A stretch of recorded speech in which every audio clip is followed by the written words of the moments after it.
Hello, today I'm speaking with Mehrnoush Alia for her new film, 1001 Frames. So, how are you doing today? Good, thank you. Great day. How have you been enjoying the festival? You screened it last evening. How was the reception like here at AFI? Um, they have been wonderful. The audiences who were there were really interesting. We stayed for the Q&A, and there was some really great questions. Can you talk a little, for anyone watching who hasn't seen it yet, what 1001 Frames is about and just the journey that unfolds there? Sure. So the story takes place in an audition room, and we watch everything through the audition camera's point of view. We have a director who is supposed to be a very famous director in Iran who is auditioning for the role of Shahzad in 1001 Nights. And we have 12 actresses in front of his camera. And slowly we realize that he's doing more than just an audition. So the film touches on abuse of power and Me Too.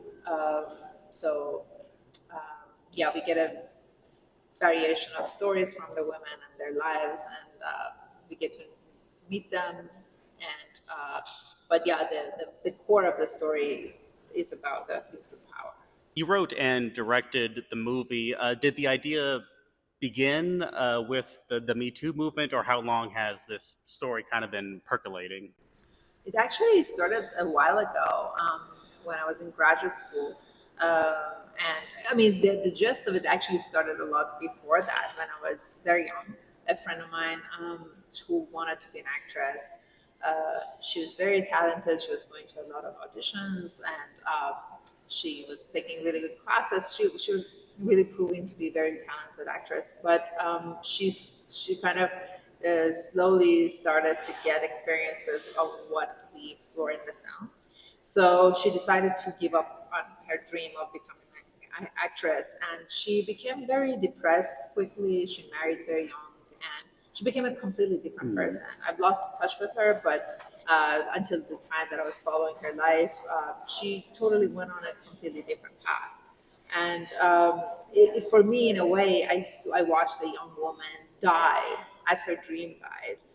So that was the starting point, I think, for me. But then a bunch of other things happened. Like I moved to the U.S. And I was in graduate school, and I could just see like how in an audition room of like a student who doesn't know what she's doing, there was such a power dynamic. You know, we had a lot of applications from the actors in New York, and we were like in the room, like they were opening themselves up, and they were willing to, go like do a lot to get the part. So that kind of like I felt very uncomfortable just being in that position of power. But I could totally see how some other people could take advantage of it. And then when I started reading about it and researching, I realized how this concept is as old as the movies, of the casting couch, and like how this is something that a lot of people have experienced. I decided to kind of delve more into it. And I made a short film back when I was in graduate school, so I already explored the gaze of the camera, and like not seeing the director, who's always behind. You only see his voice, and I thought it works really well. And I mean, the short became pretty powerful, and I always wanted to make it into a feature film.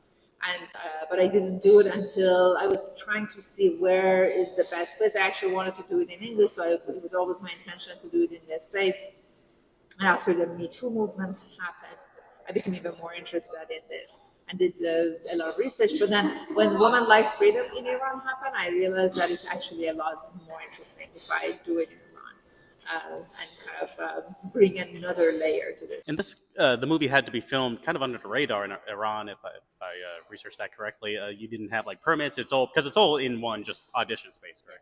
Yeah, it was easy. I mean, like in terms of like a lot of films are being done underground these days in Iran, but this was specifically very easy to do because it was just interior. We didn't have to really get a permit, but I mean, obviously, everything in Iran you need a permit. So So the movie's largely all these different women auditioning for this director. I would assume there would be a certain level of improvisation. Were the actresses encouraged, or are they allowed to kind of like react differently depending on the questions the directors ask, or how much freedom could they kind of maneuver around the script? This we had scripts, but because I wanted to, it was always my intention to shoot the film from the moment they entered the room until the end. So I asked them, they don't have. I told them they don't have to memorize anything. They could read through it. Like we talked about their characters, and always like I didn't want any of them to like portray themselves. Like I gave them backgrounds and characters, that I had researched. Like I took actually true stories that I have found to be interesting. Then I incorporated those to the stories.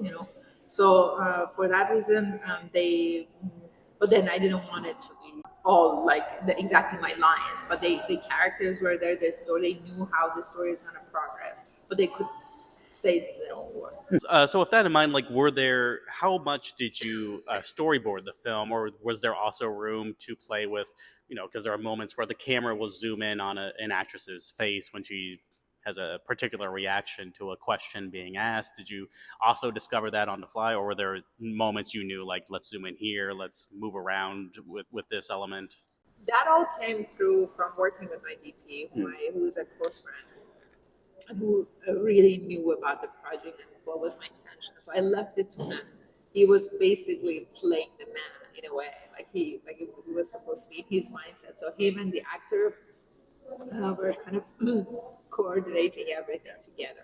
But it was his decision actually. The moments that was zoomed in or like moved a little. So with all of these different auditions, how much extra footage is there? Like, is there it's about 90 minutes. Is there like a much longer cut you can? Yeah. The film, like what we shot, because like like you can imagine, each one of the actresses, we had several takes with them. So, but in the final cut, I mostly used their first or second take because it just had more rawness to their acting. But it was a like I think for some of them we have like 2 or 3 takes. For some of them we have 7 takes. So that you can imagine that each one of them were about at least 30 minutes to like 45 minutes because they were full auditions. So I had a lot of like I can do a TV series from it. I think. You must have a great editor to have to like. I was the editor. You were the editor. Okay, so that's. I worked with another editor as well who helped me, but I was the main editor because I think people were driven crazy. Like I showed it to a few editors, but to show them, I had already done a rough cut myself. But then I realized that the rough cut was actually something that was showing the whole film, so I didn't really need that. I never intend to make it because we cut from you know each one to the next one. We don't really cut within them. There are a few jump cuts in the film, but most of them is like just from one character to the next. So it was an easy in a way cutting, so I didn't need to like cut to different angles and stuff. I knew I didn't want to. So yeah, that was the editing part of it. Not to kind of explain how this all ends, but the ending does relieve a lot of the pressure and the tension that has been built up throughout the film. Was that always the way you envisioned the film ending, or were there any other ideas for what the conclusion would be? No, I for the ending, so I had written a few in it because I had all these different episodic, like I had all these full scripts, and each one of them ended in different ways, and I explored everything that I thought the ending of the film could be in those episodes. But the ending that I actually ended up going with is something that happened from the film. Like when I was there, because the other ones that I had written, they felt to myself kind of fiction. I had thought about like how cool it could end and all that. But then what happened is that when I was in the edit on the set the first day, I noticed some things that are happening after I call cut, like and how the feeling is in the room, how everybody is responding to it, that I thought it's actually much more interesting to go with the ending that we have and don't go with the darker ending that I had in mind and that was really good that like I had the idea but I wasn't sure if that's what I wanted to do because I thought maybe leaving it on a darker note would actually make people think more about it, but in the edit note I realized the film is just too dark and intense that if I leave the audience with that, I think they might hate you, and maybe Yeah. even take away from some of Mhm. its impact. And also, like the way we ended it, kind of reassuring that nobody was hurt, like everybody was in. Yeah. So that was. How has it been? You took the film to Berlin. We were talking a little earlier, showing it at some universities. I mean, what's that process been like? Taking it just all over the world and seeing the different responses to it and different groups of people responding to it. Honestly, that has been the most rewarding experience for me because just sharing it with like Audia, like I showed it in Jakarta, for instance, a few weeks ago, then in Rio, then in the university, and then in a few festivals I didn't get a chance to go to. But the response that I get is really cool because like afterwards the audience come usually and talk to me, and some of them share their own experiences that are similar or other people that they knew, Hmm. and from different ages. That's very like I think like they're telling me that it's making an impact on them and how they want other people to watch it. So that has been really rewarding. I really hope that we find a way to have more audiences watch it. I mean, yeah, I have plenty of friends who are actors, and I think they would really find this film fascinating because I think it is, I mean, sadly, a very universal experience.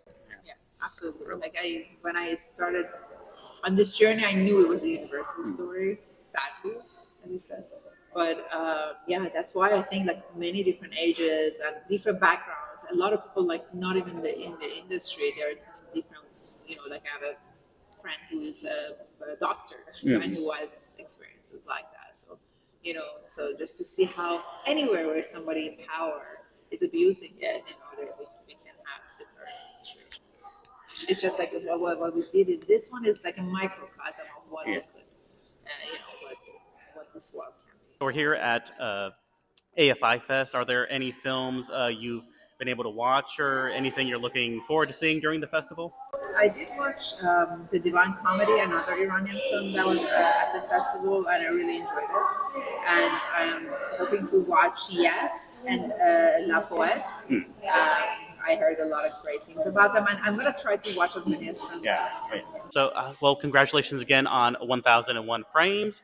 Is there anything you're writing or have anything in the pipeline coming up next? Yes, I do have a documentary that I already started before this film. So that one is halfway done. I'm trying to finish that. And also, I have a few other scripts that I had written before that I'm rewriting, trying to get them off the ground. Very excited to see what you do that comes out next, and make sure to watch 1001 Frames if you have the opportunity to see it because it's a great film. Thank you so much for your time.